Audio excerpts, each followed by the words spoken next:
کولو میں سانپ کا ڈسا، نوجوان سرکاری اسپتال میں طبی امداد نہ ملنے پر چل بسا۔ بلوچستان کے ضلع کولو میں سانپ کے ڈسنے سے نوجوان جاں بحق ہو گیا۔ سانپ کے ڈسنے سے جاں بحق ہونے والا نوجوان کے لواحقین نے ڈی ایچ کیو اسپتال میں احتجاج کیا۔ احتجاج کرتے ہوئے لواحقین نے الزام عائد کیا کہ ڈی ایچ کیو اسپتال کولو میں رات کو نہ ڈاکٹر تھا، نہ ہی اینٹی اسنیک ویکسین تھی۔ کہا کہ اسپتال کے ایم ایس نے پرائیویٹ کلینک کھول رکھی ہے اور ڈیوٹی کے وقت ایس ایم اپنے پرائیویٹ کلینک میں مصروف تھے۔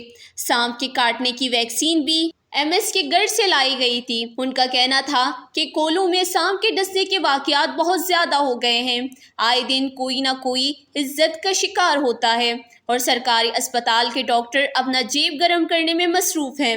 جاں بحق ہونے والے نوجوان کے والد نے سٹی تھانہ کولو میں اسپتال کے عملے کے خلاف مقدمہ درج کروایا۔ واضح رہے کہ سیلاب کے بعد بلوچستان میں سانپوں کے ڈسنے کے واقعات میں تیزی سے اضافہ ہو رہا ہے۔